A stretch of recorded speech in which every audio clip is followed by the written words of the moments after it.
देहरादून में कैबिनेट मंत्री सतपाल जी महाराज ने विश्व पर्यावरण दिवस की पूर्व संध्या पर पहले दून आर्टिस्ट कॉन्क्लेव का शुभारंभ किया। इस मौके पर सतपाल महाराज ने कहा कि कला को बढ़ावा दिए बिना पर्यावरण संरक्षण की कल्पना संभव नहीं है, क्योंकि प्रकृति कलाकारों को प्रेरणा देती है और वे अपनी कलाकृतियों में प्रकृति को दर्शाते हैं। सतपाल महाराज ने कहा कि अगर प्रकृति का संरक्षण करना है तो कला को बढ़ावा देना ही होगा। इस मौके पर आर्टिस्ट जितिन दास, आलोक लाल मोहित सहित कई कलाकार मौजूद रहे। कला को बढ़ावा दिए बिना पर्यावरण संरक्षण की कल्पना करना संभव नहीं है। प्रकृति ही कलाकारों को प्रेरणा देती है। वह अपनी कलाकृतियों के माध्यम से प्रकृति का सुंदर चित्रण करते हैं। हमें यदि प्रकृति का संरक्षक करना है तो कला को बढ़ावा दिए बिना हम कर नहीं पाएंगे। गत माह नामी चित्रकार जितिन दास जी के प्रयासों से देहरादून शहर के लगभग 80 कलाकारों ने मिलकर दून आर्ट काउंसिल बनाई थी, जिसके द्वारा कला प्रेमियों तक पहुंचने के लिए एक कलाकार सम्मेलन की योजना बनाई गई थी। दून आर्टिस्ट कॉन्क्लेव के आयोजन के अवसर पर मैं सभी कला प्रेमियों को और आयोजकों का आभार व्यक्त करता हूं। आशा है कि समय समय पर इस प्रकार के आयोजन के माध्यम से कलाकारों को हम बढ़ावा देंगे और साथ ही साथ पर्यावरण संरक्षण के प्रति भी हम सब मिलकर समाज में जागरूकता पैदा करेंगे। हमारे उत्तराखंड में लगभग 7,000 पुरानी जो केव पेंटिंग्स हैं वो आपको अल्मोड़ा के नजदीक लखू डियार में देखने को मिलेंगी। इससे भी पता चलता है कि हमारी यहां की सिविलाइजेशन कितनी पुरानी है और हम लोगों का प्रयास है, क्योंकि जब मैं वहां देखने गया तो मैंने देखा कि आसमान के नीचे they are expose to nature. तो अब हमने उसको पूरी तरीके से संरक्षण करने का दायित्व हमने संभाला है और हम चाहते हैं कि टूरिज्म के माध्यम से उसका प्रचार प्रसार किया जाए और लोग ये समझे और जाने कि उत्तराखंड के अंदर 7,000 साल पुराने लखो माने 1 लाख उडियार माने होता है केव्स। तो ऐसी जगह पर ये विरासत देखने को मिलेगी। इसके साथ साथ कटारमल में सूर्य मंदिर जैसे कोणार्क का बना हुआ है, उसी प्रकार का कटारमल में देखने को मिलेगा। तो बहुत कुछ रिच कल्चर हमारा रहा है और आपने जो ये प्रयास किया है इसके लिए मैं बहुत बहुत बधाई देता हूं और भविष्य में हमारा कल्चर डिपार्टमेंट, हमारा टूरिज्म डिपार्टमेंट मिलकर के काम करेगा।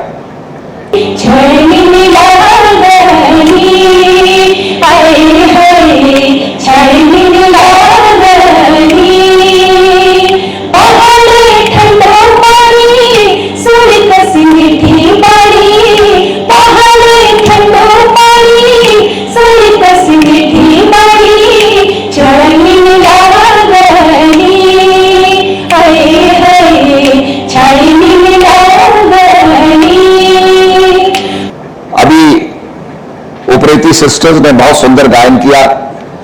उनका कोकिला कंठ का वाचन सुनने को हमें अवसर मिला। तो ये जागरूकता पर्यावरण की रक्षा करने के लिए ये बहुत जरूरी है। जो हम खो देंगे वो हम फिर से प्राप्त नहीं कर पाएंगे। इस एग्जीबिशन के अंदर पहला चित्र मुझे चोपता का देखने को मिला, जहां की बुरांस का जंगल, लाल बुरांस खिला हुआ है और दूर से आप उसे जब देखेंगे तो ऐसा प्रतीत होता है कि मां नंदा भगवती ने लाल चादर ओढ़ ली हो और वो वहां पर बैठी हो। हम टूरिज्म में इसका भी प्रयास करेंगे कि मार्च में जब रोडोडेंड्रन ब्लॉसम करता है, बुरांस ब्लॉसम करता है, तो उसका भी फेस्टिवल करें। उसमें आपका बुरांस का जूस हो गया और भी उसकी जो पाइस बनती हैं, उसके और भी चीजें बनती हैं और खासकर हमारे पहाड़ के अंदर इसका जो विहंगम दृश्य देखने को मिलता है उसका अवलोकन लोग करें। हम लोगों ने गर्तांग गली जो आपके उत्तरकाशी में है, 100 साल पुरानी यात्रा होती थी। तिब्बत से लोग बाड़ा होती, जिसको उत्तरकाशी कहा जाता है, बाड़ा हाट कहा जाता है, वहां पर अपने याक भेड़ों के द्वारा आते थे। तो एक किस्म से वो स्काई ब्रिज था, तो उसको हमने फिर से जीवांत किया है और आज काफी मात्रा में वहां पर पर्यटक जा रहे हैं। हम लोग स्नो लेपर्ड सेंचुरी बना रहे हैं गंगोत्री के अंदर, तो आपको भी उसको देखने का मौका मिलेगा। एक पुरानी हेरिटेज वॉक महाभारत ट्रेल के नाम से हम लोग लाने वाले हैं, जिस रास्ते पांडव लोग भगवान शंकर के दर्शन को गए। पांडव जब कृष्ण के पास जाते हैं तो श्री कृष्ण ने कहा कि तुम्हें गोत्र हत्या का पाप लग गया है, तुमने अपने स्वजनों को मारा है और इससे मुक्ति पाने के लिए शिव जी के दर्शन करने जाओ। तो पांडव पैदल चलते हैं और जिस ट्रेल से गुजरे उसी ट्रेल को आज हम फिर से लाना चाहते हैं, उसका एक्सपीरियंस देना चाहते हैं। जगह जगह हम 10 किलोमीटर्स पर, 8 किलोमीटर्स पर हम उसमें होम स्टे बनाएंगे, आपको हट्स रहने को मिलेंगी, अच्छा भोजन मिलेगा। तो इस प्रकार से उस ट्रेल को हम फिर से लाना चाहते हैं और अनेक स्थानों से आपको बहुत ही हिमालय का जो आकर्षण है, हिमालय के जो विहंगम दृश्य है वो देखने का मौका मिलेगा। मुझे दुनिया में एपलेशंस देखने का मौका मिला, पेरू के माउंटेन्स देखने का मौका मिला, माचू पिचू देखने का मौका मिला और भी पहाड़ों को देखने का मौका मिला, पर जो मन की एकाग्रता हिमालय प्रकट करता है और लाता है वो अपने आप में अद्वितीय है। आपने देखा होगा कि वैन एलन बेल्ट 3 जगह पर क्रैक करती है और उसकी एनर्जी, कॉस्मिक एनर्जी 3 जगह पर फ्लो करती है। एक माचू पिचू, दूसरा स्टोनहेंज और तीसरा हमारा कसार देवी जो अल्मोड़ा में है। तो ये बड़े इंपॉर्टेंट स्पॉट्स हैं जो हम चाहते हैं कि हम उसको लाएं और मैं समझता हूं कि सभी को कंट्रीब्यूशन देना है। जब हम यज्ञ करते हैं तो सब आहुति डालते हैं, तो इस कला के और पर्यावरण रक्षण के यज्ञ में सबको अपना अपना कंट्रीब्यूशन देना है। मैं निश्चित रूप में सभी कलाकारों को बहुत बहुत धन्यवाद देता हूं। आपने जो ये दून आर्टिस्ट कॉन्क्लेव जो आयोजन किया और हम मिलकर के आगे काम करेंगे। आपके सुझाव हमको चाहिए और निश्चित रूप में हम आगे बढ़ेंगे। हमारे यहां एक वाद्य यंत्र है जिसको हुड़की बोलते हैं और वो शंकर भगवान का डमरू है।